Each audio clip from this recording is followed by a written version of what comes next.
wabarakatuh. Halo semuanya, di sini kami dari kelompok 4 tugas pendidikan kewarganegaraan. Sebelum itu perkenalkan anggota kelompok kami, dari saya sendiri Catherine Olivia dengan NPM A1C024020 dan juga rekan-rekan saya dari seangkatan saya. Saya Bima Ganda Safa dengan NPM A1C022017. Saya Nadia Syakira dengan NPM A1C024048. Saya Anita dengan NPM A1C024044 dan juga di sebelah kiri saya Rivi Dehebianti dengan NPM A1C024017. Saya Yosari dengan NPM A1C024049. Baik, di sini kelompok kami akan memaparkan materi mengenai korupsi dan korupsi di masa sulit. Selamat menyaksikan. Baik, untuk materi yang pertama di sini saya akan menjelaskan mengenai pengertian korupsi. Korupsi adalah tindakan yang dilakukan oleh pejabat publik seperti politisi, pegawai negeri atau pihak-pihak lain yang terlibat di dalamnya, di mana secara tidak legal dan juga tidak wajar mereka itu menyalahgunakan kekuasaan dan juga kepercayaan yang telah diberikan oleh publik kepada mereka untuk kepentingan pribadi. Memperhatikan Undang-Undang Nomor 31 Tahun 1999 yang kemudian diganti dengan Undang-Undang Nomor 20 Tahun 2001, korupsi mencakup perbuatan memperkaya diri sendiri atau orang lain, menyuap, menerima gratifikasi, melakukan pemerasan, dan juga mengatur proyek untuk kepentingan pribadi. Kemudian dari sudut pandang hukum, secara garis besar terdapat 4 unsur yang termasuk ke dalam tindak pidana korupsi. Yang pertama yaitu perbuatan melawan hukum, yang kedua penyalahgunaan kekuasaan, kewenangan, dan juga sarana, yang ketiga yaitu memperkaya diri sendiri atau orang lain, serta yang keempat atau yang terakhir yaitu merugikan keuangan dan juga ekonomi negara.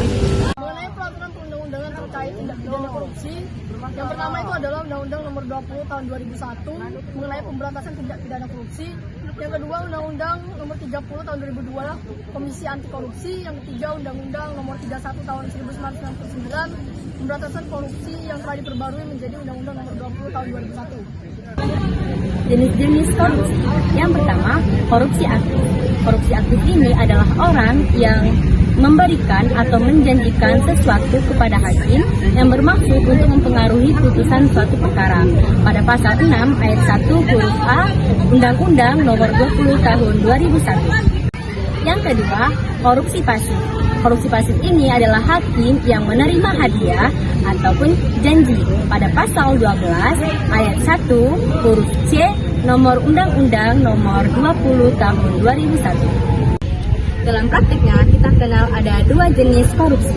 Yang pertama, administratif korupsi, yang dimana segala sesuatu dilakukan berdasarkan hukum ataupun peraturan yang berlaku, tetapi hanya untuk memperkaya diri sendiri. Hal yang kedua, against the rule corruption, yakni orang yang bertentangan, perlakuannya itu bertentangan dengan hukum seperti penyalahgunaan jabatan ataupun penyuapan. Nah, untuk materi selanjutnya itu faktor pendorong terjadinya korupsi. Yang pertama, konsentrasi kekuasaan di pengambil keputusan yang tidak bertanggung jawab langsung terhadap rakyat. Nah, korupsi sering muncul ketika kekuasaan hanya dikuasai oleh segelintir orang. Yang kedua, gaji yang masih rendah. Pendapatan yang tidak sebanding dengan kebutuhan hidup itu juga mendorong seseorang melakukan tindak pidana korupsi. Yang ketiga, sikap mental pegawai yang ingin cepat kaya dengan cara yang haram. Mentalitas seperti ini melemahkan integritas dan mendorong lahirnya praktik korupsi. Yang Jelaskan dampak-dampak korupsi. Nah, dampak-dampak korupsi itu sangat berpengaruh luas khususnya di Indonesia.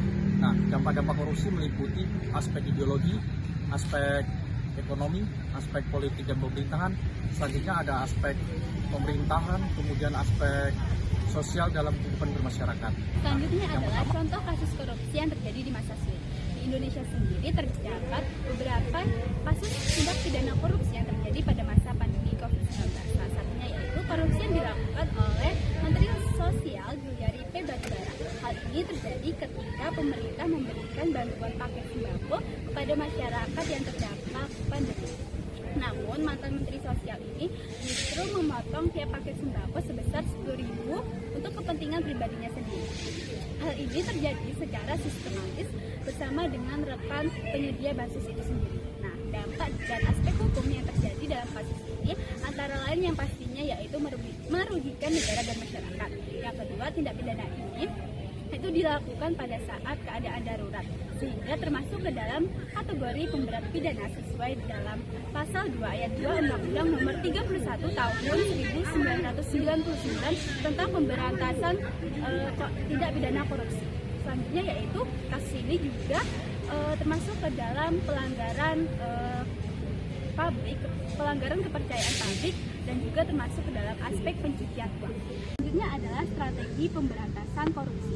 Yang pertama yaitu adalah pembentukan lembaga anti korupsi seperti KPK atau Komisi Pemberantasan Korupsi. Yang kedua yaitu pencegahan korupsi di sektor politik dengan cara mewajibkan pejabat melaporkan jumlah kekayaan baik sebelum ataupun sesudah menjabat. Nah, dengan demikian pemerintah itu dapat menilai atau dapat memastikan berapa sih tingkat kewajaran peningkatan jumlah kekayaan pejabat itu sendiri.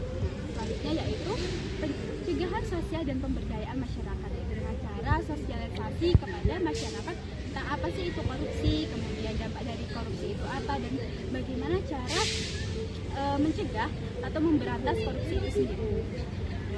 Sekian pemaparan materi dari kelompok kami akhiri. Wassalamualaikum warahmatullahi wabarakatuh.